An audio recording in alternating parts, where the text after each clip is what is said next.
월요일과 화요일에 우리 교회에서 특별한 집회를 가졌습니다. 그때 강사로 오신 분이 이 미 육군의 군목이셨는데 이분은 계속 군목으로 그렇게 이제 부름을 받았다고 생각하셨어요. 근데 이제 우리 교회 와 보시고는 자기가 처음으로 나도 이런 지역 교회에서 목회를 하고 싶다 이런 생각이 들었대요. 우리 교회가 워낙 그분 보시기에 활기차고 사랑이 있고 이러니까 그런 마음이 들었다는 거예요. 그리고 이제 이분이 이제 자기 친구가 여기 대구에 목회하는 분이 있는데 또 수요일 목요일 날 우리 교회를 보냈어요. 얼마나 자랑을 했던지. 그래서 이제 그분과 제가 이렇게 이야기하는 중에 교회 규모가 얼마나 크냐 이거에 문제가 안 되는 것 같아요. 얼마나 그 교회 안에 복음이 살아있고 사랑이 살아있고 또 이 생명력이 있느냐 이게 더 중요하다는 거죠. 이렇게 우리 교회가 건강하게 세워지도록 우리 많은 성도님들이 주님 앞에 또 헌신했습니다. 특별히 처음 교회가 설립되고 개척되어졌을 때에 그때 더 많은 수고를 하신 분들이 계십니다.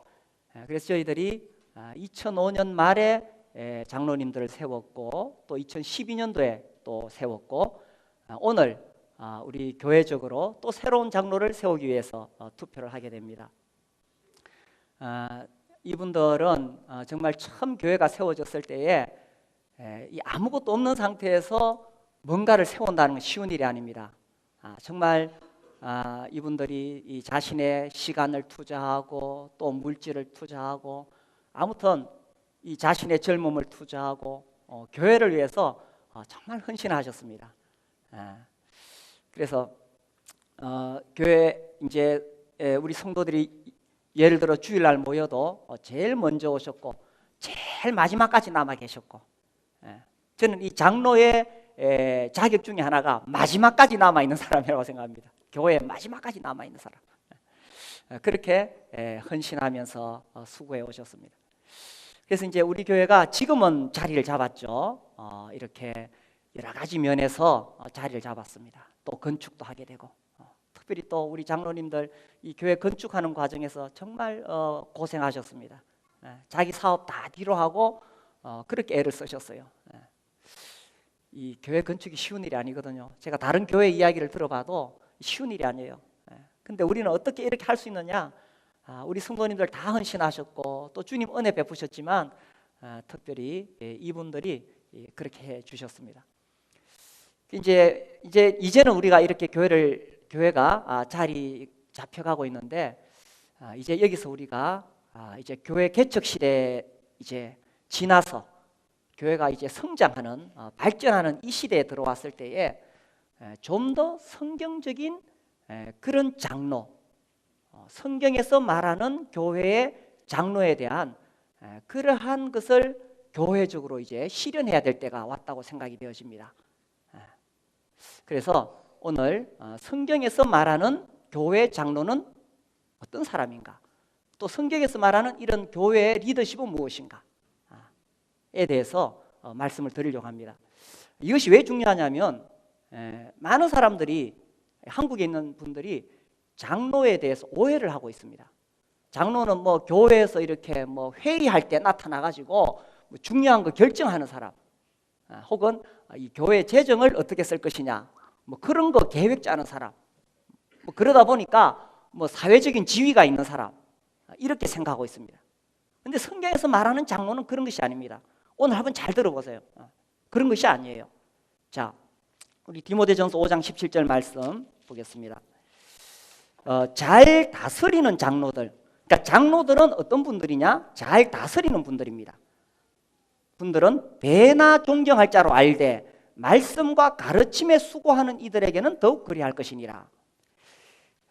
요게 지금 알되라는 요게 조금 애매한 연결이 있는데 이 두 가지로 해석할 수 있습니다. 첫 번째는 잘 다스리는 장로들 중에 말씀과 가르침에 수고하는 이들이 있다.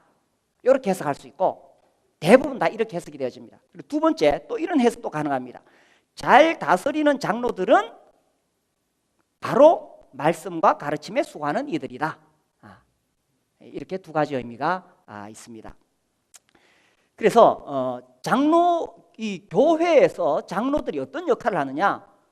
장로와 교회의 관계를 보면요, 첫 번째, 잘 다스리는 분들이야 된다. 잘 다스린다는 것이 무엇이냐? 이 의미가 돌보다, 인도하다, 경영하다, 이런 의미를 품고 있습니다. 돌보다는 것은 부모가 어린 자녀들을 키우듯이, 또 목자가 양들을 돌보듯이, 그런 의미입니다.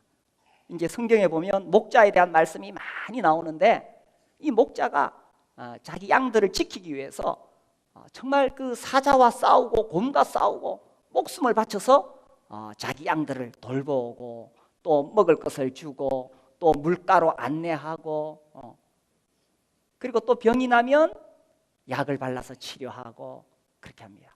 부모도 마찬가지죠. 그래서 이 돌보다는 말씀을 잘 표현하고 있는 것이 데살로니가전서 2장입니다. 그 앞에 데살로니가전서 2장 7절에 보시면은, 우리는 그리스도의 사도로서 마땅히 권위를 주장할 수 있으나 도리어 너희 가운데서 유순한 자가 되어 유모가 자기 자녀를 기름과 같이 하였으니, 젖먹이는 어머니가 그 자기 아기를, 그 자녀를 기르듯이 그렇게 사랑스러운 마음으로 그렇게 했다는 거예요. 우리 교회도 지금 어린 아기들이 많습니다. 저 뒤에 유모차가 쭉 있는데, 또 앞으로 아기들이 많이 태어나죠. 그래서 젖먹이는 어머니는 그 자기 자식을 더 사랑스럽게 품어주고, 막 말할 수 없는 사랑이 넘쳐나오는 겁니다. 그래서 이 젖먹이는 어머니가 자기 자녀를 기름과 같이, 8절, 우리가 이같이 너희를 사모하여 하나님의 복음뿐 아니라 우리의 목숨까지도 너희에게 주기를 기뻐하면 너희가 우리의 사랑하는 자됨이라.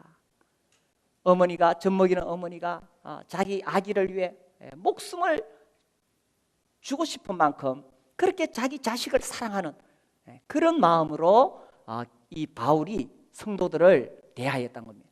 그래서 이 교회 장로가 잘 다스린다고 했을 때는 이겁니다. 정말 자기 성도들을 사랑하고, 정말 자기 성도들을 위해서 목숨을 바칠 만큼 이 사랑하는 마음이 있을 때에 이 교회를 섬길 수가 있다는 거죠.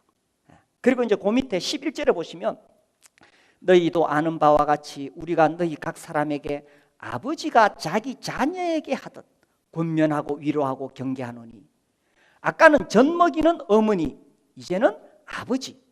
아버지는 아버지도 물론 사랑하지만 아버지는 권면하죠. 아들아, 이렇게 살아야 된다. 또 위로하죠.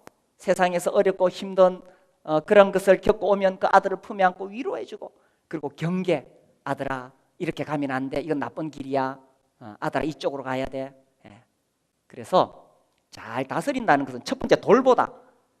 이렇게 어머니와 아버지처럼 자기 자식을 키우는 것처럼 이 마음에 성도를 향한 사랑이 막 흘러나와서 이렇게 되어지는 것입니다. 이렇게 사랑이 흘러나오니까 뭐 어떻게 내가 해줄 수 있을까? 그래서 매일 기도할 수밖에 없는 겁니다. 날마다 성도들의 이름을 부르면서 가슴에 품고 성도들을 위해 기도하는 사람, 이 장로인 거예요. 장로는 뭐 회의할 때 나타나서 이래 합시다, 이 장로 아니에요. 정말 사랑으로 품고 있어요. 두 번째는 인도하다. 이 다스린다는 뜻이 인도하다. 인도한다는 것은 교회가 나아갈 방향을 제시하고, 그렇게 가도록 성도들에게 동기를 부여하고, 그 다음에 그렇게 움직이도록 변화를 유도하는 사람. 우리 교회가 2010년도에 교회적으로 큰 어떤 방향을 틀었던 적이 있습니다. 우리가 성경을 읽어보니까 교회는 이렇게 건물에 모이는 것보다 이전에 초대교회는 다 집에 있었어요. 집에 있는 교회라고 나왔어요. 그래서 우리가 집에 있는 교회를 세워보자 이러면서 교회적으로 이 방향을 확 틀어갈 때에 그때 그런 방향을 제시하고 또 동기를 부여하고, 이게 성경에 나오니까 우리가 성경대로 합시다. 그 다음에 변화를 유도했어요. 근데 이 집에 있는 교회가 성경적이라는 것을 알면서도 많은 교회들이 그렇게 하지를 못해요. 제가 얼마 전에 만났던 어떤 그 장로교 목사님이 있는데 자기도 정말 이렇게 하고 싶은데 안 된대요. 근데 왜 우리는 이렇게 할 수 있느냐? 우리 성도들 다 한 마음이 되었지만 특별히 우리 장로님들이 마음을 모아서 성경에 그래 나오면 성경대로 해보자. 그래서 이렇게 왔던 것입니다. 다스린다의 세 번째 뜻은 경영하다. 그래서 교회의 여러 가지 행정적인 사역을 감당하는 것입니다. 그래서 이제 우리 교회 장로님들은 실제로 교회 여러 사역을 담당해서 일하고 계십니다. 잘 다스리는 자들. 그렇게 하다 보니까 교회 제일 늦게까지 남아있을 수밖에 없는 거예요. 또 그렇게 너무 수고하다 보니까 힘이 들어서 좀 중간에 쉬었다 하십시오. 우리 교회 장로님들은 안식년이 있어요. 첫 번째 젊은 분들은 한 8년 연이어서 하지만 또 너무 힘들면 4년마다 쉴 수 있도록 했어요. 이참에 제가 이 안식년과 은퇴에 대해서 좀 말씀을 드릴게요. 안식년, 은퇴해서 쉰다고 하는 것이 그럼 이제 목자도 안 하고 뭐 초원지기도 안 하고 뭐 아무것도 안 하고 뭐 노는 거냐? 그런 개념이 아닙니다. 다 섬깁니다. 다 섬기는데 단지 그 기간에는 교회 운영에만 관여하지 않는 것입니다. 이게 안식년의 개념이에요. 은퇴도 마찬가지예요. 은퇴하면 그럼 난 뒤로 물러나서 맨날 노는 사람이냐?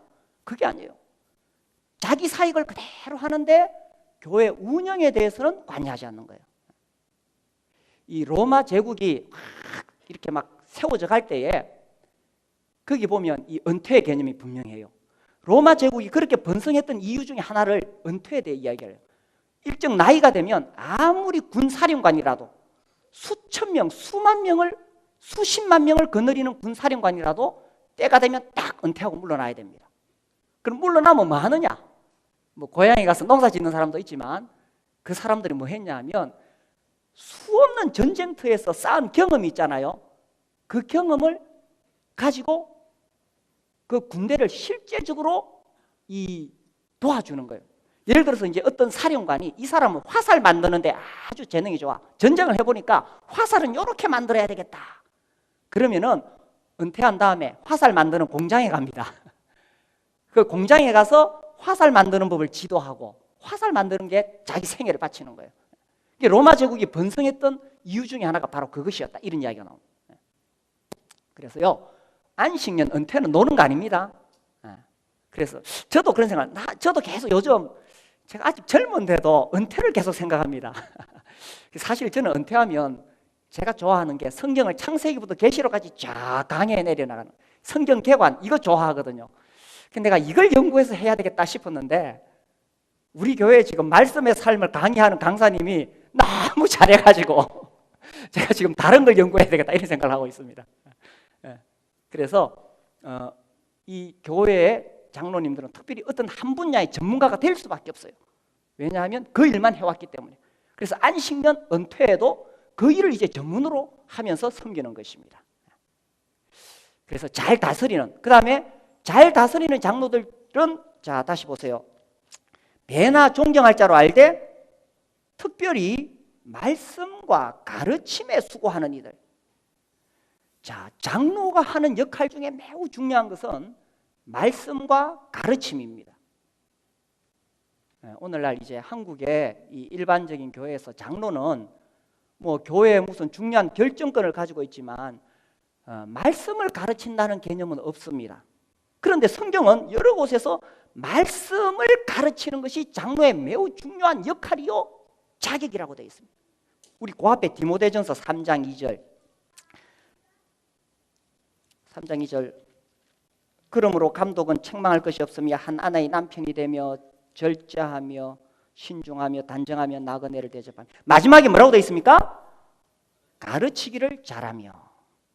장로의 자격, 장로의 역할은 하나님 말씀을 잘 가르쳐야 됩니다. 디도서 1장에도 그 말씀이 나옵니다. 1장 9절 제가 읽을게요. 밑번 말씀의 가르침을 그대로 지켜야 하리니 이는 능히 바른 교훈으로 권면하고 그슬로 말하는 자들 책망하게 하려 함이라. 그래서 이 교회에 어떤 이 문제가 생겼을 때에 또 잘못된 교리가 들어올 때에 분명한 하나님 말씀으로 바로 잡을 수 있어야 됩니다. 그래서 사도행전 15장에도 사도와 장로들이 모였고 또 이 에베소 교회에도 바울이 그 밀레도에서 장로들을 불러다가 흉악한 이리들이 몰려오고 있다. 교회에 거짓 선생들이 들어오고 있다. 그래서 장로들은 그것을 잘 분별해서 하나님 말씀으로 바로잡아야 된다. 이렇게 되어 있습니다. 자, 사도행전 6장을 보겠습니다.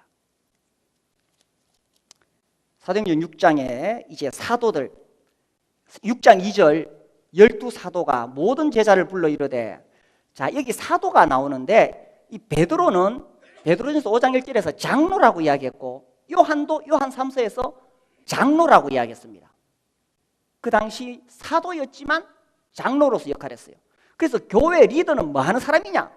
교회 리더는 중요한 거 회의할 때 나타나는 사람 아닙니다. 2절 12사도가 모든 제자를 불러 이르되, 우리가 하나님의 말씀을 제쳐놓고 접대를 일삼는 것이 마땅하지 아니하니. 물론 장로님들도 접대하고, 여기 또 접대의 의미는 재정 출납의 뜻을 가지고 있습니다. 그래서 교회 재정을 관리한다는 뜻입니다. 우리가 접대하고 교회 재정을 관리하는 거 중요하지만 거기에 몰두하면 안 된다. 뭐 해야 되느냐? 하나님의 말씀이라는 거예요. 그래서 성경에서 말하는 교회 리더, 장로들은 하나님의 말씀을 가지고 연구하고 성도들을 영적인 양식을 먹이고 하나님 말씀으로 이끌어가는 사람이 성경에서 말하는 장로다라는 것입니다. 그래서 우리 교회가 이제는 개척 시대는 이제 거의 마무리됐고 이제 안정이 되어졌어요. 이제 이 교회가 성장하기 위해서는 정말 이 성경에서 말하는 그런 리더십이 세워져야 되는 거예요. 그래서 성경에서 말하는 장로의 특징 4절 또 봅시다. 6장 4절. 우리는 오로지 뭡니까? 기도하는 일과 말씀 사역에 힘쓰리라. 장로의 가장 중요한 것은 이 두 가지. 기도, 성도들 정말 이 사랑하는 성도들 가슴에 품고 날마다 이름을 부르면서 기도하고, 그 다음에 하나님 말씀을 연구해서 이 말씀으로 양들을 먹이고, 이것이 성경에서 말하는 리더다라는 것입니다. 무슨 행정하고 뭐 그런 거 아니에요. 물론 그런 분야도 해야 됩니다. 그런 분 하지만 더 중요한 것은 영적인 리더십. 그래서 기도할 뿐만 아니라, 개인적으로 기도할 뿐만 아니라 공적으로 모였을 때도 기도로 분위기를 이끌어가는 거예요. 수요 예배나 또 주일 오후에 기도로 이끌어가고, 그리고 또 이 말씀도, 이 말씀을 전한다는 것은 꼭 강단에 나와서 전한다는 의미가 아니라 자유로운 시간, 수요 예배, 혹은 우리가 한 달에 한 번 있는 그 주일 오후 예배, 또 혹은 소그룹, 또 개인적으로 이렇게 하나님의 말씀을 먹일 수 있는 사람, 그런 역할을 한 사람이 성경에서 말하는 장로다라는 것입니다. 그래서 이제 우리 교회가 이러한 장로들이 세워지는 거예요. 우리 오늘 본문 말씀, 잘 다스리는 장로들, 배나 존경할 자로 할 때 말씀과 가르침에 수고하는 이들. 그래서 이러한 장로들이 세워지기를 주님 앞에 기도합니다. 자, 두 번째로 말씀드릴 것은 이 장로들, 성경에는요, 이게 이제 이걸 말할 수밖에 없는 게 사람들이 잘못된 현실들을 보면서 오해를 하는 거예요. 교회라 그러면 담임 목사가 있고 그 밑에 이렇게 장로들이 있고 그 밑에 집사들이 있는 거예요. 그래서 장로들은 담임 목사가 다 말씀 가르치고 영적인 거 다 세례주고 침례주고 뭐 이 성찬식 집전하고 담임 목사가 다 하고, 장로들은 뭐 그냥 그 밑에서 이렇게 뭐 행정적인 역할을 하고, 집사들은 그 밑에서 뭐 또 하고, 집사도 뭐 교회 가면 뭐 요새는 6개월 만에 김 집사, 이 집사, 집사 다 줘요. 뭐 집사라고 집사 주는지 모르겠는데, 성경에서도 집사는 그렇게 쉽게 되는 게 아닙니다. 성경에서 집사는 굉장히 소중한 직분입니다. 다음에 또 우리 집사에 대해서 공부할 기회가 있을 것이고요. 그래서 이 장로들, 복수 장로들이 교회를 인도하게 돼 있어요. 그렇게 했을 때에 그 중에 어떤 뭐 특별한 성직자가 있는 것이 아니라 모두가 동등한 관계에서 함께 책임을 지고 함께 사역을 분담하도록 성경에 우리가 읽었을 때는 그러한 팀 리더십을 가르치고 있다는 것입니다. 그래서 이제 우리 장로님들이 이제 여러분 되시면은 함께 이 교회에 대한 모든 책임을 지고 또 사역을 분담하고 이렇게 나갑니다. 함께 한다. 그 다음에 또 두 번째, 장로와 장로의 관계. 함께 한다고 해서 다 똑같다는 의미가 아니라 그들 중에서 더 은사와 지도력에 있어서 더 중심이 되는 사람이 있다. 자, 그걸 어떻게 할 수 있냐? 자, 17절 보세요. 잘 다스리는 장로들은 배나 존경할 자로 알되. 그러니까 장로들 중에서도 특별하게 대우를 받는 사람이 있다. 또 말씀과 가르침에 수고하는 이들에게는 더욱 그리할 것이니라.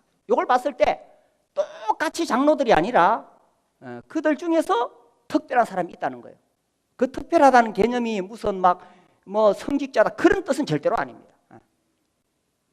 자, 그래서 이게 이제 예수님께서도 제자들을 데리고 다니실 때에 12제자들이죠. 근데 그들 중에서 특별히 세 사람을 주님이 더 가까이 하셨어요. 누굽니까? 베드로, 야고보, 요한. 그렇죠. 12명 중에 특히 3명.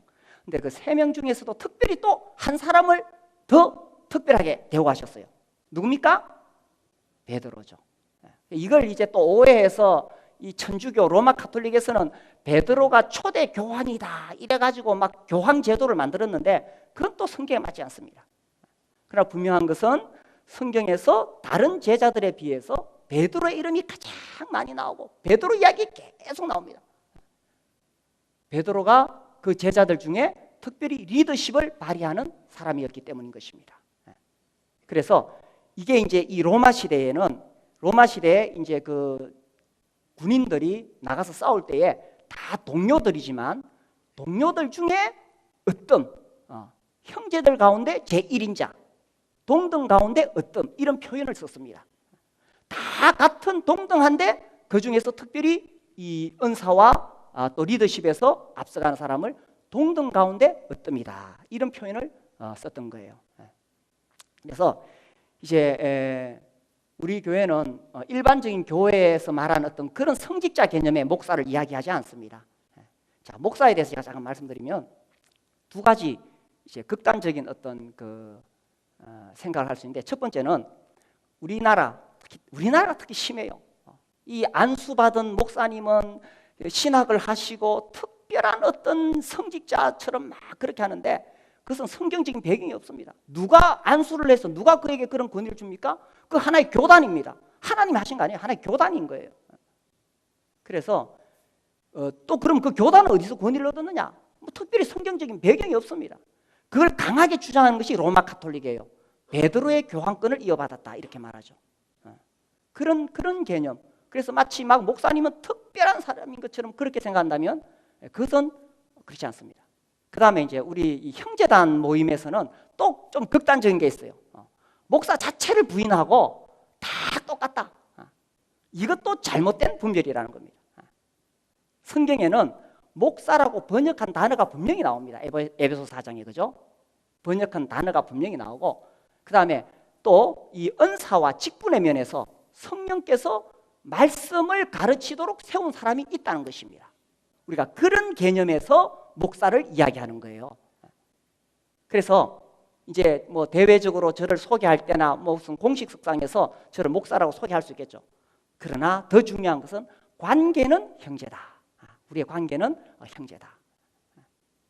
그러나 그들 가운데 또한 이 지도력을 가지고 교회를 대표하는 그러한 역할을 하는 사람, 그를 우리가 목사라고 부르는 거죠. 어떤 일반적인 성직자 개념이 아니라 이것이 성경에서 말하는 리더십 구조입니다. 근데 이제 워낙 우리가 일반적인 다른 교회에서 그런 모습을 못 보다가 우리를 보니까 이상한 것처럼 보여요. 자, 그러면 기준이 뭐가 되느냐라는 겁니다. 기준이 뭐가 되겠어요? 성경이죠. 성경에서 무엇을 말하는가. 그리고 이제 여기에 대해서 자세한 것들은 우리가 지금 내년에 저희가 이 봄 학기에는 교회의 삶을 제가 하려고 해요. 그래서 교회 삶 지금 교재를 계속 만들고 있습니다. 그래서 내년에는 다른 과목은 다 뒤로 하고 온 성도들이 교회의 삶을 들으면서 우리 교회의 구조, 리더십, 또 방향, 또 우리의 어떤 그 특성들 이런 것들에 대해서 우리가 함께 공유하고 공부하려고 그렇게 하고 있습니다. 자, 세 번째로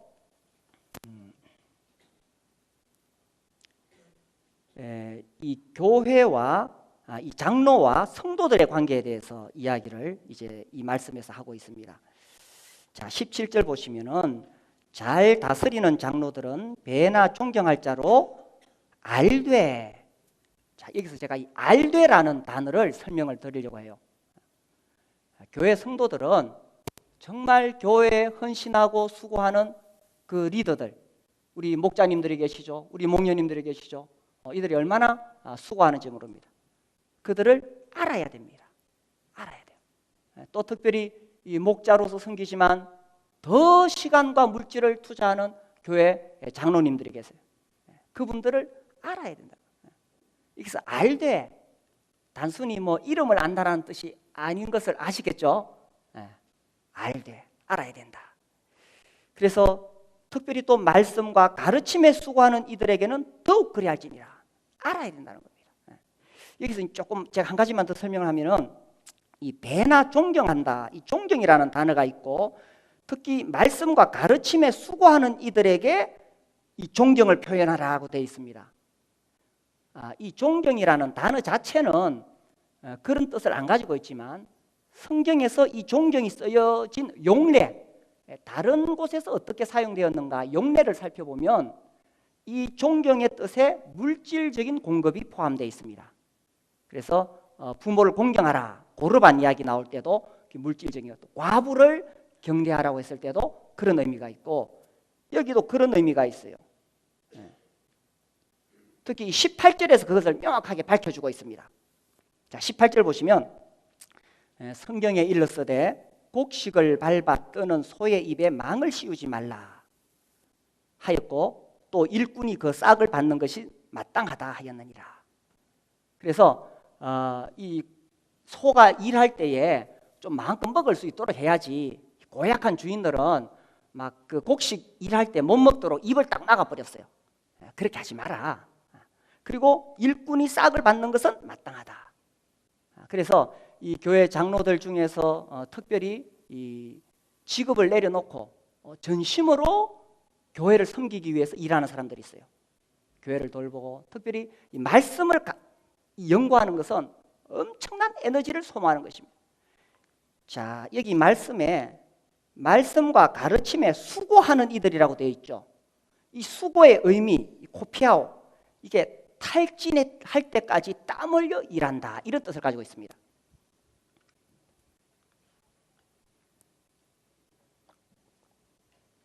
그래서 하나님 말씀을 전하기 위해서 전심으로 모든 시간을 탈진할 때까지 땀 흘려 일하는 이 일을 위해서 이제 다른 어떤 세상적인 직업이 없지요. 그런 분들에게 이제 교회에서는 여기 나오는 말씀대로 일꾼이 그 싹을 받는 것이 마땅하다, 이렇게 되는 거예요.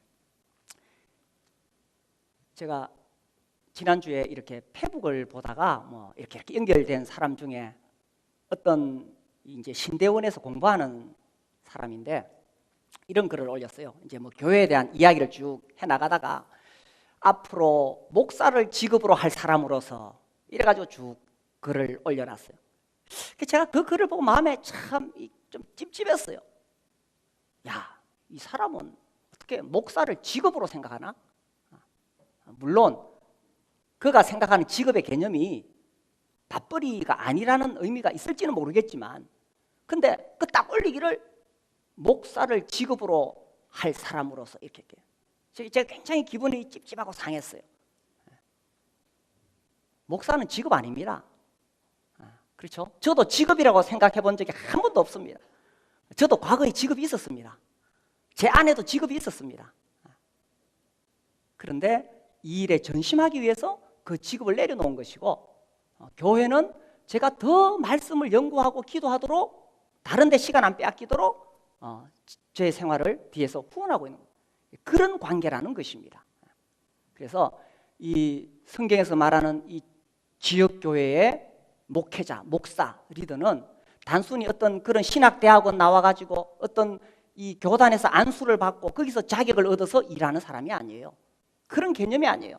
우리 여기 학생들이 있는데 우리 학생들이 이제 자라서 훌륭한 목회자, 목사가 될 수 있고 장로가 될 수 있어요. 그것은 어떤 뭐 신학교 나와가지고 그 자격을 얻는 게 아니에요. 지금 이 지역교회 안에서 열심히 섬기고 또 은사가 개발되고 또 말씀을 전하는 것을 어른들이 가만히 들어보고 야, 저 형제 참 잘하는구나 계속 키워주고 그렇게 해가지고 이제 주님이 만약 부르신다면 자기 직업을 내려놓고 헌신할 수 있는 거예요. 그렇게 되면 교회에서 그 형제를 또 이렇게 후원해주게 되는 거죠. 이러한 성경에서 말하는 리더십 구조 이런 것들을 우리 지금 학생들이 잘 배워야 돼요. 왜냐하면 조금 지나면 여러분들이 이 교회를 이끌어 가야 되니까. 그래서 우리 학생들이 들을 때 저건 아직 뭐 어른들 설교다 이렇게 생각지 마시고 성경에서 말하는 이런 원리들을 지금부터 잘 받아들여서 그런 교회를 여러분들이 이어가야 된다는 거예요. 그래서 여기서 이 교회에 장로들이 다 동등하지만 그러나 그들 가운데 동등 가운데 어떤 로마인들이 쓰던 표현입니다. 그러한 원리가 적용이 된다라는 것입니다. 자, 그 다음에 세 번째 이야기 하다가 옆으로 샜는데 알되. 그래서 이 성도들은 이처럼 섬기는 장로들을 알아야 된다는 겁니다. 알아야 된다. 자, 요 표현을 잘 설명하고 있는 것이 이 데살로니가 전서 5장입니다. 그 앞에 데살로니가 전서 5장 12절 13절 우리 같이 한번 읽어봅시다. 12, 13 시작. 형제들아 우리가 너희에게 구하노니 너희 가운데서 수고하고 주 안에서 너희를 다스리며 구원하는 자들을 너희가 알고 그들의 역사로 말미암아 사랑 안에서 가장 귀히 여기며 너희끼리 화목하라. 자, 여기도 수고라는 단어가 나오는데 이 뜻은 탈진할 때까지 땀 흘려 일하는 것을 이야기합니다. 그러니까 장로들에게 안식년을 줄 수밖에 없는 거예요. 자, 그렇게 주 안에서 너희를 다스리며, 자, 다스리는 게 무슨 뜻인지 설명드렸죠. 또 권한다. 이것은 인격적인 권유 또 말씀을 가르치는 것을 이야기합니다. 너희가 어떻게 해요? 알고 알아야 된다. 이 장로님들이 이렇게 섬기고 수고한다면 그들을 알아야 된다는 거예요. 그래서 그들의 역사로 말미암아 사랑 안에서 가장 귀히 여기며, 여기 귀히 여긴다. 아까 우리가 존경할 자로 알되, 귀히 여긴다, 존경할 자로 알되 같은 뜻입니다. 여기 나오는 이 귀히 여긴다는 본래 단어의 뜻이 뭐냐 하면 존경의 물결이 강둑의 경계를 흘러 넘쳤다, 그런 뜻입니다. 그래서 장로들은 정말 이 탈진할 때까지, 이 코피아웃 단어가 수고, 코피아웃. 저는 그거 볼 때마다 코피 날 때까지 탈진해야 된다, 뭐 이런 생각을. 그래서 그렇게 장로들은 교회를 위해 그렇게 수고하고 또 성도들은 그것을 보고 그들을 정말 이 존경의 물결이 강둑 경계를 흘러넘치도록. 이 모리스라는 이 신학자가 이런 이야기를 했어요. 장로들은 어떤 면에서 그들의 인격보다는 그들의 일로 인하여 사랑과 존경을 받아야 된다. 뭐 장로님들이 인격적으로 완전한 사람 아무도 없습니다. 그렇죠? 그러나 교회를 위해서 정말 코피가 나도록 일하기 때문에 그들은 사랑과 존경을 받아야 된다. 이렇게 이야기했던 거예요. 그래서 가장 귀히 여기며, 교회에서 이와 같이 섬기는 장로님들을 가장 귀히 여기며, 교회에서 이렇게 수고하는 이 리더들을 가장 귀히 여기며, 우리 목자님들이 존경을 받아야 돼요. 왜? 우리 목자님들은 늘 자기 목장 식구들 붙잡고 기도하기 때문에, 또 늘 불러다가 밥 사 먹이기 때문에, 밥 먹이기 때문에 우리 장로님들 존경을 받아야 돼요. 왜? 늘 교회를 위해서 기도하기 때문에, 그리고 이 교회를 위해서 하나님 말씀으로 먹여주기 때문에, 기도해주고 먹여주는 사람, 그래서 존경을 받는다는 것입니다. 그래서 가장 귀히 여기며 너희끼리 화목하라. 그래서 이제 이 장로는 장로대로 정말 힘을 다해서 이 장로가 된다는 것은 그때부터 이제 자기의 모든 것을 내려놓고 자기를 드리는 것입니다. 제가 조금 역사적인 이야기를 드릴게요.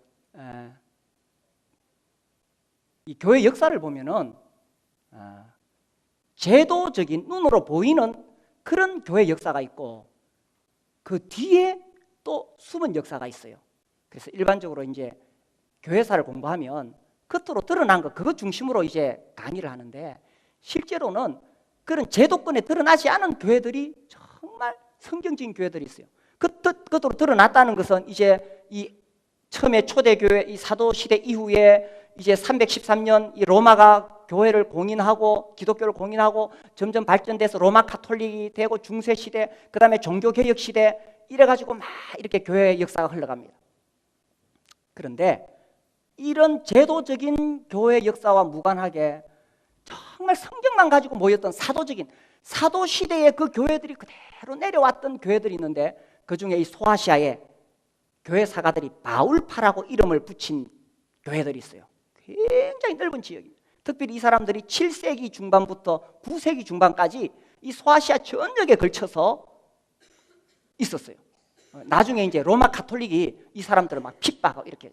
그래서 이제 특히 이제 이들을 핍박한 이유 중에 뭐냐 하면 이 교회 역사 속에서 이제 이 로마 카톨릭이 성상 숭배를 해요.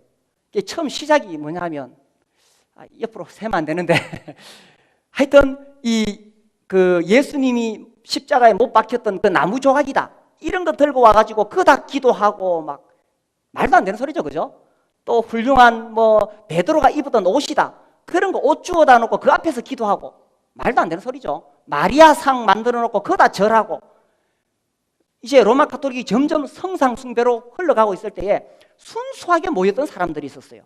그것을 반대하고. 그러니까 이제 그 당시에 이 그 국가 종교의 황후 테오도라라는 황후가 있었는데, 이 사람이 권력을 잡았을 때 이 바울파라고 이름 불리는 이 사람들을 엄청나게 많은 사람을 죽였어요. 제가 여기 적어 왔는데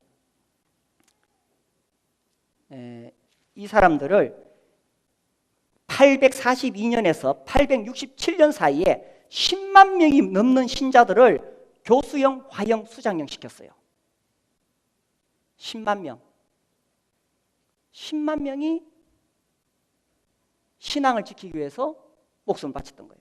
그래서 이 당시에 이제 그 바울 교회에서는 장로를 임명할 때에 자격이 없는 사람을 뽑지 않으려고 매우 애를 썼어요. 그래서 이제 장로를 세울 때 기도와 성경 봉독을 하고 이제 장로를 세울 때에 이렇게 물어요. 너는 내가 마시려고 하는 잔을 마실 수 있으며 내가 받고자 하는 세례를 받을 수 있느냐? 이렇게 물어요. 그럼 이제 뭐라고 대답하느냐 하면 그 답변은 이러하다. 나는 우리 주님과 성도들과 주의 몸된 교회가 기쁜 마음으로 받아들였던 채찍질, 투옥, 고문, 비난, 십자가형, 매질, 시련과 모든 시험을 기꺼이 받아들이겠습니다. 요즘은 큰 대형교회 장로가 되면은 엄청난 이 권력을 가지게 되고 엄청난 교회 재정을 움직일 수 있고 그래서 막 존경받는 자리죠, 그죠? 지위가 높아지는 그런 자리입니다. 그런데 이 당시는 수많은 사람들이 신앙을 지키기 위해서 죽어가는 시대이기 때문에 장로가 된다는 것은 정말 더 앞서서 자기 목숨을 바쳐야 되는 그런 상황이었어요. 그래서 내가 기꺼이, 우리 주님도 그 고난을 받아들였고 또 우리 주님의 사도들도 받아들였고 또 그리고 우리 주님의 교회가 이렇게 고난을 받았던 그 채찍질, 투옥, 고문 내가 기꺼이 받겠습니다. 이렇게 대답하면서 장로가 되었던 것입니다. 그래서 지금 우리 시대는 평화 시대이기 때문에 그렇지는 않죠. 그렇지만 장로가 된다는 것은 단순히 인간적인 명예를 얻는 것이 아니라는 거예요. 가장 마지막까지 교회에 남아 있어야 되고 정말 부모의 심정으로 이 성도들을 품에 안고 기도해야 되고 섬기고, 그리고 끝없이 연구해서 교회가 나아갈 방향을 제시할 수 있어야 되고. 그래서 그러한 장로들이 세워질 때에 그런 장로들을 알아라고 되어 있던 것입니다. 데살로니가전서 5장 13절에 가장 귀히 여겨라. 다른 성경에서는 순종하고 복종하라. 이 순종과 복종은 성경에서 어디에도 양방향이 아닙니다. 항상 일방적인 순종과 복종을 이야기하고 있습니다. 그래서 그런 장로들에게 순종하고 복종하라. 그리고 너희끼리 화목하라. 장로도 잘못할 수 있어요. 그렇지만 서로가 허물을 덮어주고 서로 화목하고 이런 교회를 세워가는 것입니다. 장로 되는 거 쉽지 않죠. 그러나 또한 그 길을 누군가 가야 하고, 그죠? 또 우리 성도들은 또 함께 따라가는 것입니다. 너희끼리 화목하라. 특별히 장로가 되었을 때는 더 앞서서 뛰는 것입니다. 제가 이번에 그 강사님 통해서 미군에 대해서 굉장히 새로운 시각이 열렸어요. 거기는 참 이 미군들의 그런 어떤 계급 질서 이런 게 참 다양해요. 식당에도 장군님도 식판 들고 줄 서야 된다 그러더라고요. 예. 그리고 이제 그분 자기 이야기를 하는데, 연대장님이 새로 부임해 오셨는데 장교들 다 집합시켰더래요. 그리고는 거기서 또 구보를 시작하는데 제일 앞에 뛰는 사람이 연대장님. 그래 제일 앞에 뛰는 거예요. 12km 다 뛰고 제일 먼저 들어와가지고 이 국기 앞에서 딱 경례하고 들어가는 거예요. 그래서 가장 앞에서 뛰는 사람. 이제 그렇게 하니까 또 이 미국인들이 미국 군인을 굉장히 존경한대요. 저도 이번에 그거 처음 알았어요. 이제 그분 이야기가, 자기가 애들 장난감 사주려고 어떤 가게에 들어갔는데 어떤 분이 와가지고 당신 사고 싶은 거 내가 다 사주겠다. 당신들은 나라를 지키는 사람들인데, 이렇게 하면서 존경한다는 거예요. 한 10명 정도 되는 군인들이 비행기를 탔는데 5명은 1등석에 앉게 되고 5명은 저 뒤에, 이코노미석에 저 뒤에 앉게 되었어요. 근데 이제 1등석에 앉아있던 승객들이 막 서로 의논하더니만 그 사람 중에 5명이 일어나가지고 뒤로 가가지고 군인들한테 당신들이 여기 1등석에 앉으라고. 당신들은 우리 나라를 지키는 그런 군인들이라고. 이게 이제 그런 어떤 미국 사회 그런 건가 봐요. 그래서 그런 것을 받을 때 또 이 군인들이 어떻게 했어요? 더 자기를 단련하고 전쟁을 위해서 준비하고 그렇게 하겠죠, 그죠? 서로가 그렇게 이 존경하고 존중하고 또 앞서 뛰고 시범을 보여주고 솔선수범하고, 우리 교회 리더십에서도 그렇게 됐으면 좋겠습니다. 그래서 우리 장로님들과 또 우리 목자 목녀님들 지금까지 참 수고하셨고 잘하셨어요. 앞으로도 계속 제일 앞에서 뛰어가고, 또 우리 성도님들은 진심으로 그분들을 존경하고 존중하고 따라가고 순종하고 함께하고, 그렇게 한다면 우리 주님께서 정말 기뻐하시는 그런 교회가 될 것입니다. 우리는 단순히 우리 어떤 교회 조직을 세우는 게 목표가 아닙니다. 정말 성경에서 말하는 주님이 기뻐하시는 그런 교회를 세우는 것, 우리가 그렇게 한다면 주님이 이렇게 보시고 웃으시면서 참 잘하고 있다, 참 잘하고 있다. 특히 목자들, 장로들 그렇게 코피가 나도록 뛰니까 참 잘하고 있다. 그래서 주님 앞에 서는 날 잘하였도다 착하고 충성된 종아, 우리가 이 한마디 듣기 위해서 주님 앞에 살아가는 것입니다. 우리 목자님들과 목녀님들, 또 우리 장로님들, 또 우리 성도님들, 그러한 주님의 칭찬을 듣을 때까지 우리가 건강한 교회를 세울 수 있도록 함께 나갈 수 있게 되기를 바랍니다.